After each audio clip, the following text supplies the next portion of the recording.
ticking off the days. There's just 5 days left in the regular season. Almost nothing is set in stone. So just look at the West here, right? Other than the Warriors locked into 10th, every single seed is still in play. So let's get to maybe the most important game of the night, the Rockets and Suns. Again, everybody jockeying here for playoff positioning, and maybe they took this one a little bit more seriously because more than 9 months since being traded to Houston, this was Kevin Durant's return game. The crowd was ready, and they didn't forget because on January the 5th, Durant, he hit that go-ahead three with just a second left, and he said, "Get out of here," to Phoenix. So he's back in a house he knows very, very well here, Mr. Renhurst. Yeah, this game had a lot going for it, and that move right there was one of the things. Yeah, that nasty. And then some words maybe for Dillon Brooks. Yeah, the lip readers thought that Durant was speaking about his career versus Dillon's career. That is what the lip readers, those distinguished folks, were saying. This is the next possession, though. Durant. Ooh. Devin Booker, he had something to say about it. There's a lot of conversation happening here. Devin's not afraid to talk to the refs, McMahon. Is loving it. Very next possession here. There you go. Oh, that's how you handle the villain. Oh. So things get a little bit chippy here as Jayshawn Tate had a hard screen. Going ahead to the fourth quarter, the Rockets up 3. Amen Thompson, slippery eel, as Kendrick Perkins would say, inside for the jam. And then a few minutes later, off the Suns' turnover, the Rockets coming out in transition. Thompson finishes the lob, and it's all Houston the rest of the way. One more. Yeah, we're just about getting to the end. Durant fired about clutch time tonight. Up after this one. He finished with 24 as the Rockets get the win. Here's Kevin Durant on Dillon Brooks' impact after the game. What's the lip reading say there? I think I know. I don't think about other guys when I play. I think he needed it more than I did. You know what I'm saying? Like, he didn't feel like he was a part of the game. He didn't take a shot at that point. He was like 0 for 4, 0 for 5, and that gets him going, you know. And I think that got him going. He made a couple shots after that, but you know, I don't think about guys like Dillon Brooks when I'm out there playing. I mean, it's fun. It's cool to compete against guys that play hard, but I don't need him or anybody to give me extra motivation. This is another way of saying, you know who I am. I'm Kevin Durant. But again, this is all about the seeding, right? So with the loss, the Suns, they're locked into that 7-8 play-in game. The Rockets, they can still finish anywhere between 3rd at the highest side of this and 6th. Houston, they're currently 5th in the West, and they're just a game back of Denver, which is number 3 after the Lakers loss. So maybe KD tried to be a little bit cool. I'm poking the bear. That is exactly what was happening last night, McMahon. Listen, man, there was no tribute video. I respect both sides, not pretending that there's warm fuzzies. Like, look, the KD era in Phoenix didn't go well. Not that he played poorly, but it was a failure. It was a massive failure from an organizational perspective. You know, the last time that KD was telling them to go on home from Houston when he hit the game winner, he said post-game, this is basically, I'm paraphrasing, basically said, this is the first time in my career a team wanted to dump me. So he's not coming in there pretending like, oh, please let me. They're booing him every time he touches the ball. Like, this is not like some friendly type of thing. And now, it's not nearly the same type of animosity that KD deals with when he goes back to Bricktown. Sure. This ain't OKC type. That honestly, that is... There's some hatred there, but it's not warm fuzzies. Yeah, it's not warm and fuzzy, but I'm not sure at the end of the day it matters, other than the fact I do think it's a little odd with all the people who get tribute videos these days. It's a little interesting that Kevin didn't get one. It was a little petty. It was a little petty. Just a little bit. Well, what's the saying on this show? You got to stay petty so you don't have to get petty, and apparently the Phoenix Suns were living up to that. But what this comes down to, the brass tacks, Houston's ripped off 7 straight wins. All that stuff was awesome. I love when Dillon Brooks. Did you see him when he got in the showdown with Benny the Bull the other day? It was one of the great moments of the week. I'm taking Dillon over Benny. Yes. All right, fair enough. But Houston has won 7 games in a row, and more importantly, they're in great position in the standings. You know, when they lost to the Lakers 2 weeks ago, they had that back-to-back where they lost to them. They were in terrible shape at that point. Now, not only are they playing really good basketball and really good offensive basketball, which is what their challenge is, look at where they're at. They're now tied with the Lakers in the 4-5. The Lakers are limping to the finish line. Houston is in excellent position to get the 4. Look, let's just be honest right now. The Lakers are the mark. Yep. That's who teams want to play because they're so banged up. The Rockets are in position not only to get the mark in the first round, but to potentially do it with home court advantage and momentum. This is one of the reasons why you say in the NBA there's always time. They have taken all of their opportunity to get on a good spot, and that's where they're at. You cover Houston closely. What are they saying? What have you heard in terms of the way that they are prioritizing the seed that they want to land? Is it just highest possible, or are they playing the matchup game? I don't think they're playing the matchup game. Okay. I think they're just getting as high as possible. It's funny, I covered that baseball series when the Lakers went down there and beat them twice. And there are some people in Houston who might have listened to the Hoop Collective, might have heard us say that the Rockets are the team that these other teams in the West wanted to see. Maybe that was the reality at the time. Things are always fluid in the NBA. Yep. Circumstances have changed.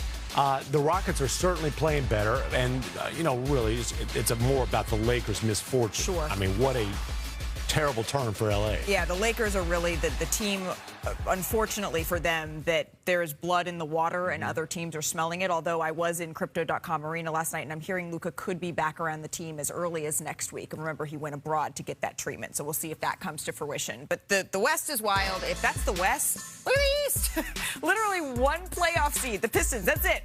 That's the only thing that's been decided, that they're the #1 seed. And we only have 3 games left to play. And Detroit, they're the 1 seed, and they also just got some great news to celebrate because Cade Cunningham is expected to make his return to the lineup tonight against the Milwaukee Bucks. He's missed, remember, the last 11 games with a collapsed lung that he got diving on the floor for a ball against the Washington Wizards. So the Pistons, they have the top seed locked up. Now Cade is coming back, but knowing that they already have that seeding, what is the plan for Cade for this final couple of games? Well, obviously they didn't have to bring him back. They could very easily have just let him have the time, but if he's healthy enough to do it, I think they want to reintegrate him because, quite frankly, even though they have played very, very well with him out, which has actually really impressed me and actually got me to more believe in their chances, they have changed some things up. They've changed some of the things how they've run their offense.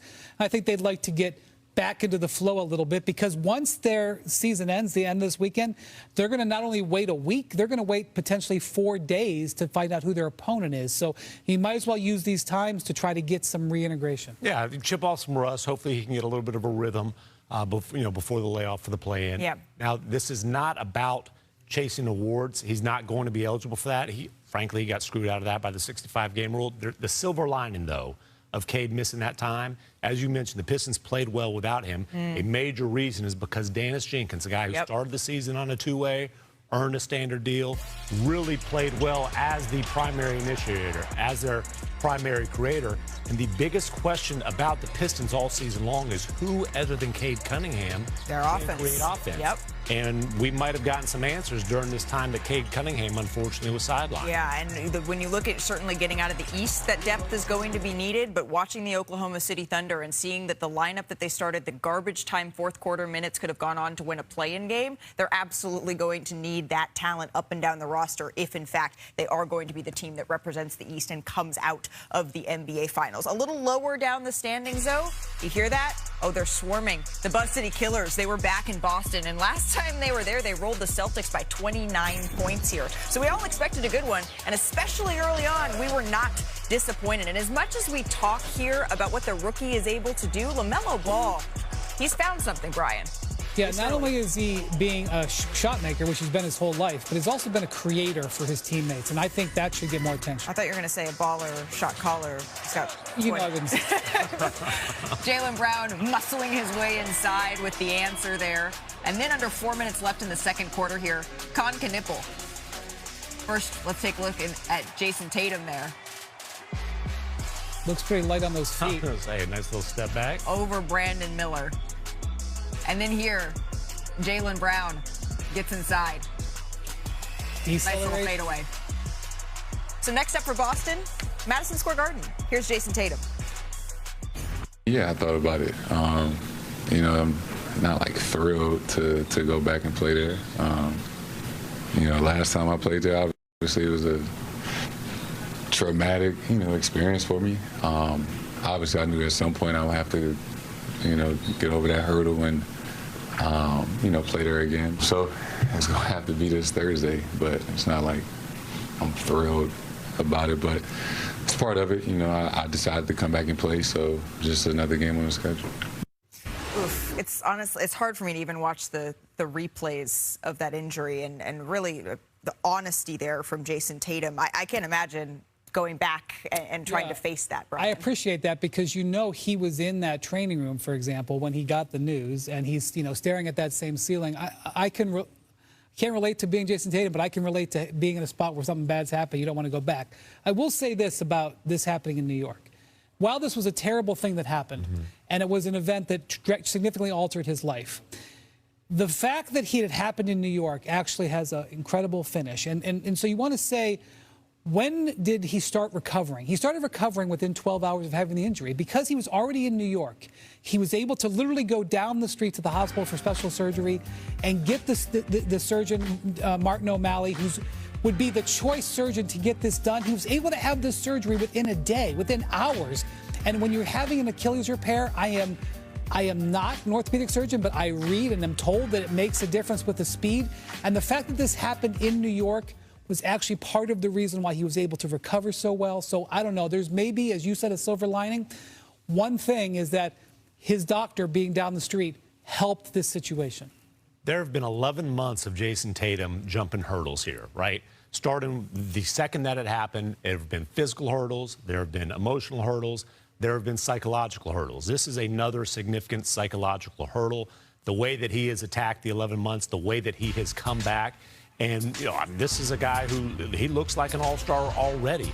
I have no doubt that he'll leap over this hurdle. I hope this is cathartic for him, and I imagine also getting this out of the way, a return in the regular season as you're preparing for the playoffs, both mentally and physically, knowing that this is a matchup that you could see against New York and the memories that carries. Getting this out of the way now, I hope that serves as something that is freeing for Jason Tatum, because we're talking about less than a year he is back and playing at this level for a team that in all likelihood is going to be the #2 seed in the Eastern Conference. Let's get back to the West, though, as we turn it into a free-flowing shot. Steph Curry is not human.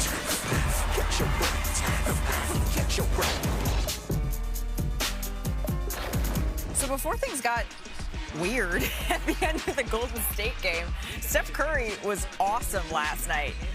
Goes around the screen, catches, fires, plus the foul. He says, count it. He would convert the free throw, make the 4-point play here, and then Steph Curry takes a handoff in the corner, drills another three, is fouled again. That's not professional tanking at that point. That's just what it is when you're playing Steph Curry. Bad basketball. But some of this was Steph Curry takes the ball up, and then take a look at Doug McDermott, right? He intentionally fouls Steph Curry while the Warriors are in the bonus. Just one more look at this, Tim. One more look from this angle. Is it a hug? Just a little love tap. Draymond Green is not happy about that. More on that in just a little bit. But Steph Curry at the line goes 1 for 2. So the game now, Kings, it's tied at 101. So under 3 minutes left. The Warriors down 3. I'm not a professional lip reader, but Steph from deep, he had 17 points. So now the game's tied at 104. Oh, Steph Curry finding Brandon Podziemski, relocates, hits the 3. Steph loves it. The Warriors go on to win, but Draymond Green had some pointed comments about tanking. Well, I think the play-in was made for teams to not tank. I think that's the part that everyone forgets. The play-in came about to make teams maybe through 12 or 13 keep going. They ain't keep going. They kind of slowed down. I get fined when I do wrong. Just fine the hell out of people. We love taking money from players. Keep fining the teams. I've seen 2 fines.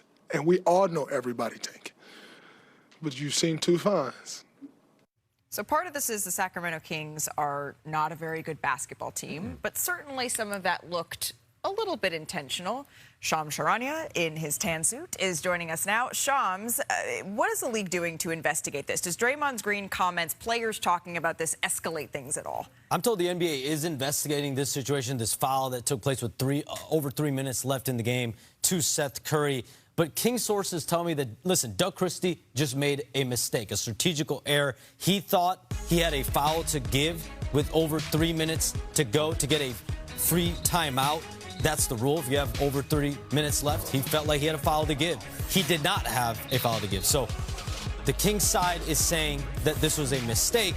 And this is the argument that's going on across the league right now. Tanking versus rebuilding.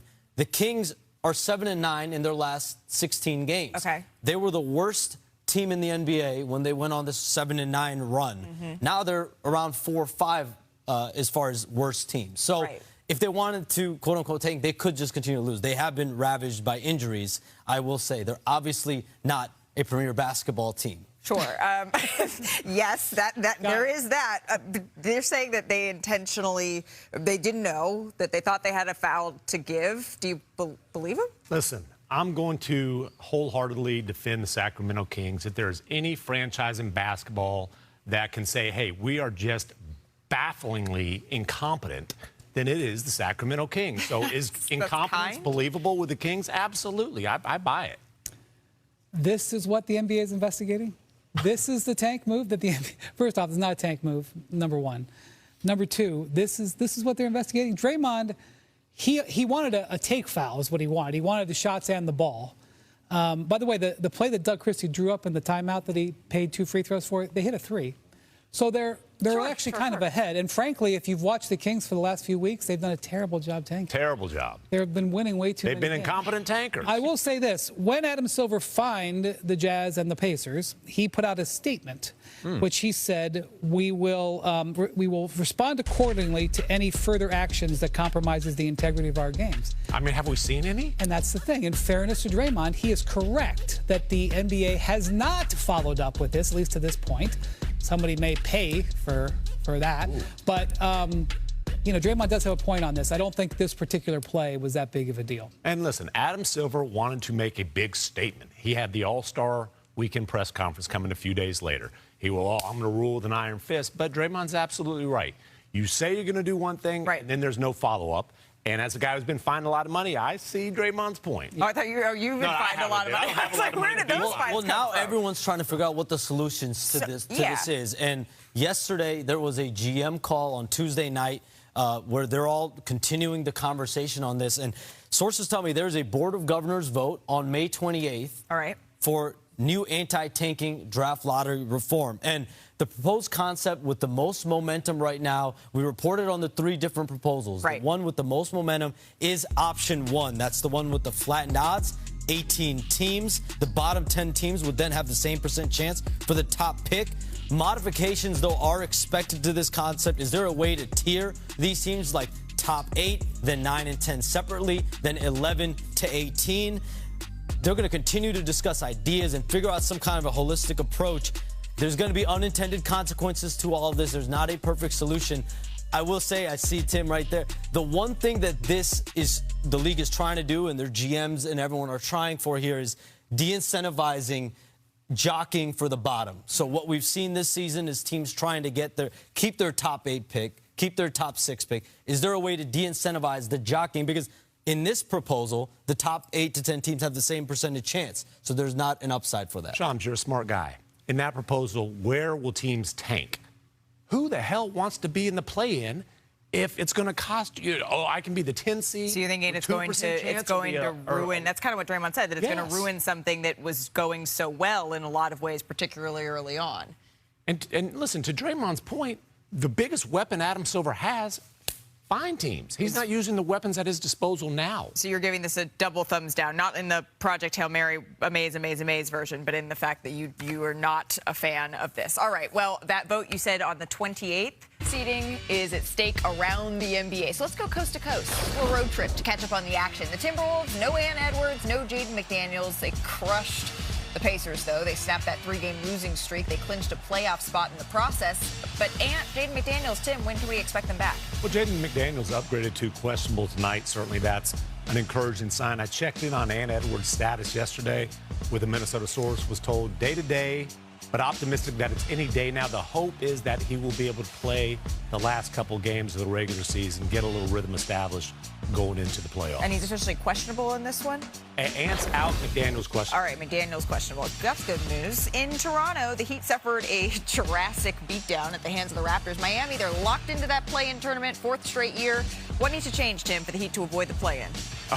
Listen, I just like the fact they're doing a Bam Adebayo tribute. That 83-point game, they're selling the jerseys, they're celebrating it. They're on pace to play exactly 83 games this season. What tribute to their franchise? In Los Angeles, That's for Kawhi. He dropped 34 in the win. Cooper Flagg, he cooled up just a tad, but he had 25, is averaging over 40 a game in April. Brian, how do you expect this Rookie of the Year race to shake out? Well, Cooper had 25 shots last night, so it wasn't maybe his best performance, but he is really making a finishing kick here. Look, team performance has historically not contributed to Rookie of the Year because, oh, my God. Felt that here. That was a heck of a play. Hold on, what's my vote? I've felt Cooper has been the leader all along, but obviously Con Knippel in the Tim Bontemps poll had a very strong lead going into it. Very interested to see how that poll shakes out in terms of accuracy in its first year. Last night, half the Lakers, or McMahon, you said the South Bay Lakers on the podcast, major thunderstorm rolled through. The Thunder were 17.5-point favorites, and that was maybe conservative in this one. And yet, Wendy, Tim, and I decided to go and enjoy this one anyway. Joke's on us. Hey, the champs are in the building. UCLA under 5 minutes left in the first. Shai Gilgeous-Alexander. That was a disgusting sidestep. Like, it made it look so easy, but it was really awesome. And this had a lot of folks in LA talking. Jared Vanderbilt baits SGA into fouling him. He goes to the line, he misses the first, and then he misses the second. And then the third rims out, and then he's visibly frustrated. JJ Redick got into a bit of a heated dialogue with him, and he's held back in this discussion as it's being de-escalated here. You can see there. Held back may be a bit strong, but there was some words being exchanged. Late to the second quarter, SGA drives at DeAndre Ayton, and JJ Redick had some pretty pointed comments about Ayton after the game. Yeah, what else is new? I mean, DeAndre Ayton was just talented enough to let you down. A few plays later, you know when the three ball is flying that the Los Angeles Lakers are in trouble. Oklahoma City rolls, taking care of business. So let's go in the bonus on the champs, because their season deserves a closer look here. They're just one win away, or they could be a Spurs loss away from clinching a home court advantage throughout the entire playoffs. They have 3 games left to play for both teams here. Now, if they were to get it, this would be OKC's 3rd straight season as the #1 seed. The Thunder, they've won 3 straight by at least 35 points. It's the longest streak in NBA history, and they've boosted their scoring differential to +12 per game. 5th best in NBA history And that puts them in the range of last year's juggernaut that had the best scoring differential in league history as well. And then SGA's season, it looks very similar to that MVP campaign. He's averaging nearly as many points. He's on pace to become the first guard in league history to average 30 points on 55% shooting in a season. So because we are running out of ways to talk about the dominance here of the Oklahoma City Thunder, can I just tick off a couple of numbers here? Because I think at this point that is the best way to do this, right? The Oklahoma City Thunder, they are the first team to win 3 straight by 35 points. They have 11 wins by 30 or more points this season. That is the most in NBA history as well. So what I'm saying is, as our friend SVP would say, they are a wagon. What is the biggest difference between this year and last year that you see, Tim? I mean, the biggest difference is they are a deeper team, and there's not the question about their playoff experience. They are proven champions, and they've added to the depth. They've added to the rotation. They traded for Jared McCain. A.J. Mitchell, who was hurt a lot of last season, not in the playoff rotation, is now one of the best 6th men in the league. You know, they've got young, ascending talent. I mean, Shai is still an ascending So you're talent. saying they're better, you think, this year than they were last year? And the stats don't show you that, but I think this is a deeper and obviously more experienced team than last season. I'm also going to tell you that the Thunder have started what I call the pre-playoffs. These last night and tonight, are pre-playoff games. I'm going to tell you why. If they win these 2 games, which they won easily last night, and tonight against the Clippers, they clinch the #1 seed, which is important for 2 reasons. One, it means in a series against San Antonio, who they've struggled with, they would get the start and then the series at home. Number 2, they have a game on Friday in Denver. If they clinch tonight, that game now becomes meaningless, and they can shut down for that game. And frankly, if the Nuggets win that game, it increases the Nuggets' chances of being in the 3 seed, which puts them on the other side of the bracket alongside San Antonio. And it would be a very comfortable way to just win tonight, wrap it up, and lose on Friday, and move on with your life into next week's play. And they know that because J-Dub, he sat out of last night's game, and the expectation around the Thunder is that he's going to play in this game tonight and take care of business. And not only that, Isaiah Hartenstein, who's also had injury issues this year and will often sit on one game of back-to-back, they pulled him at halftime.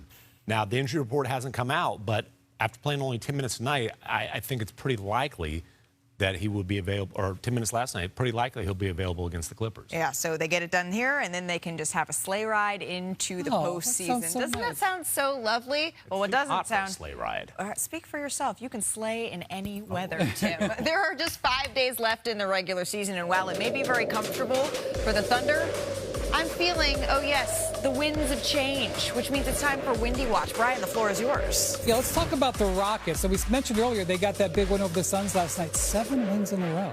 And they are sort of the big winners potentially of this late season push, where they can get into the 4th seed if they can continue to win, move past the Lakers, get home court, and get the wounded Lakers in the first round. More importantly than even their playoff seeding, their offense has found a groove, and Ime Udoka has found a bit of a rotation that fits them. They're changing their starting lineup depending on who their opponent is. That's working out. Now, number 4, let's stay here in Los Angeles and go with the Lakers, the opposite side of this.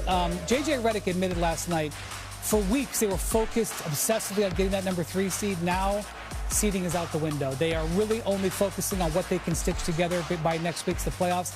Hence, no Marcus Smart last night, no LeBron James. They have winnable games the rest of this week, but I don't see how they're going to avoid going to that 5 seed, and they understand it's going to be hard. Let's go out east to the Hornets. Hornets had a rough game against the Celtics in Boston last night, as well as they have performed this year. And they have been an exciting team to watch, an exciting team to talk about, a breath of fresh air. They have not fared so well in recent tests against top teams. Twice now they've lost to the Celtics. They had a rough loss to Philadelphia recently. They know their game's about to get tougher. They have a finishing kick with the Pistons and the Knicks. I'd like to see how they perform in those games. Number 2, let's go to the Rockies. Talk about a team that is performing well right now. Denver with a couple of comeback wins in the last couple, including over Portland this week. 9 straight wins. They have moved into the 3 seed. That is a great position for them to be in, potentially to face a wounded Minnesota team in the first round, and to get on the side of the bracket with San Antonio, who they've had some success with. Number 1, tonight in Cleveland, the Hawks are there on ESPN. This is actually a pretty interesting game. This is a potential first-round matchup, number 1. Number 2, the Cavs have been struggling defensively since the All-Star break. They have a very good record, but since the All-Star break, they are 19th. Kenny Atkinson has sounded the alarms here. The Cavs have not exactly been listening. They gave up 29 three-pointers the other night in Memphis, where they won their 50th game and clinched home court. They need to start playing better. Donovan Mitchell is questionable for this game with an ankle. They get this win tonight. They really don't need to win again the rest of the season. They would give themselves good position in the playoffs. I question whether or not they're going to play that much, whether they want to go up to the 3 seed, because they may be more comfortable in the 4 opposite from the Celtics, a team they've struggled with. Okay, so maybe they could be looking to jockeying and play the matchup game a little bit, but it's a dangerous game to play. They got to start defending. It doesn't matter who they're going to play. They got to start defending. They got to start defending, and they have got to be healthy, really. Playoffs since 2022, and they last won a playoff series back in 2015. Now, the Bulls are finishing up their 6th season under Billy Donovan, and in that time, I'm not blaming the coaching staff, but they have put together just 1 winning season and won only 1 playoff game while going 29 games under 500. And the Bulls this week, they made some changes. They fired a bunch of leaders in their front office that also traded away Zach LaVine, Vucevic, DeRozan, Kobe White, Alex Caruso. And here's the kicker. They received just 1 first-round pick for all of those deals. And yesterday, owner Michael Reinsdorf, he gave fans a glimpse of what was to come next. Thank you all for being here. I want to start by speaking directly to our fans. I hear and I understand the frustration, and I feel it too. You deserve a team that competes at a high level and that is building towards something real and sustainable. Responsibility for delivering that belongs to me. If I interview someone and they're not sold on Billy, and they're not sold on a Hall of Fame coach, they're not sold on a person who's won championships in college, who's gone deep in the playoffs with Oklahoma City, who I believe with the Chicago Bulls every year, given the team that he was given, I think he achieved really good results. Not the results that we wanted, but that's not because of Billy. Now is the time. Like we tried the other route. It didn't work. We failed. And now we're in position to get this right. Clean slate. So that's kind of how I went through the process. Okay, so Reinsdorf is saying clean slate here, except that there is a condition, right? The new general manager, Billy Donovan, is their coach as long as Billy wants to be their head coach. So what's exactly been laid out here for whoever is next in this job? Well, right now the Bulls are going to start their process, likely potentially hiring a search firm to assist this. And this process could take 4 weeks, 6 weeks, could be even longer than that to find that. But the Bulls' job that we're see now open, it is still viewed as a premier job. One, because of the market. Two, because of you see the loyalty that the Reinsdorfs have had for years, for decades. When I talk to people around the NBA, it is viewed as a top job under those circumstances. And yes, Billy Donovan is someone ownership wants to continue to move forward with as long as he wants to be there, and also give him an input on the roster and an input on the potential president/GM hire. That's going to be a room. If Billy Donovan stays, that's going to be Jerry Reinsdorf, Michael Reinsdorf, John Paxson, who's a senior advisor there. He ran the Bulls for a long period of time. And Billy Donovan, if he stays, that's kind of your core group to decide the next head of basketball operations. This is a team with 7 first-round picks moving forward. They've got ample cap space. So they are well positioned here in that market to turn this around. And Chicago, despite the product on the court the last couple of years, Chicago is still a city that NBA players historically have wanted to live in. But Shams, you said a couple of times, if Billy Donovan wants to stay. Does he? What have you heard, Brian? Well, you know, I think a couple years ago when the Thunder started this exact same process, they were moving to a different situation. Billy didn't want to be there. Billy didn't want to be a part of the rebuild, and he asked out of his contract. The Thunder let him out of his contract, and he immediately went to a team that was more ready to compete, which was the Bulls. So the question is, this is going to be a rebuild. We see the agony that coaches are going through on a nightly basis who are going through rebuilds. I get why somebody wouldn't want to do that. I think it is interesting that Michael Reinsdorf basically, he even intimated that Billy could be the team president if he wanted to be. I don't expect that. I don't expect it either, because I'm sure it wasn't the first time it was offered to Billy, and he isn't the team president. So, you know, I think it's just interesting, though. It's very clear they want Billy to stay under pretty much any terms, and we're not sure whether he's going to stay, which says a lot. Yeah, and the big question is, does he want to? As you pointed out, he didn't want anything to do with the rebuild in Oklahoma City. It was a quick rebuild, but he didn't want anything to do with that. And are the Bulls committing to a rebuild? What is the path they're taking here? Yeah, I mean, that's obviously going to be the direction of the next general manager, the next president. But, like, Billy Donovan, especially under this job market that we're going to see with several openings over the next few weeks, you know, is there a job that Billy Donovan wants elsewhere? Does he want to say? These are all the questions that he's going to have to answer. But I do expect Billy Donovan, the Reinsdorfs, all to sit down come Monday when the Bull season's over, Monday, Tuesday when the Bull season's over. And I would expect a quick decision for Billy Donovan. Everyone that knows him knows how much he cares about the organization and how professional he wants to handle it as well. So we expect at some point over the next week or so, there's going to be a resolution on Billy Donovan one way or another here, Shams? No question. Okay, no question. There's a lot of questions for Chicago, but one that we know here, whoever is tapped to lead next, right, we know it has to come from one source. Don't take my word for it. Isn't that true, Michael? I mean, if Shams didn't report it, then it obviously didn't happen. If Shams didn't report it, Obviously. it did not happen. Obviously. If you didn't know, now you know. And this comes just a day after Shams. There could be some real change coming through Cream City in Milwaukee. Yesterday, before their game in Brooklyn, Doc Rivers, he was asked about his own future, how long he plans to coach. Again, all in the wake of the future of Milwaukee really sharpening into focus over the last couple of days. Take a listen to Doc. I have 7 grandkids now, and they're all 8 years and under. And it kills me every time I miss Grandparents' Day, with each one of them in school, and it's probably time to go see them more. So I'll let you figure out the rest. All right, so we hear what Doc says, but what is the reality of what the future could look like for Doc Rivers? Malika, there are $11 million worth of reasons why this situation with Doc Rivers is not going to end in retirement. It's not going to end with him moving away, stepping away. This $11 million, why he is not just going to forfeit that in a retirement. Nor would I.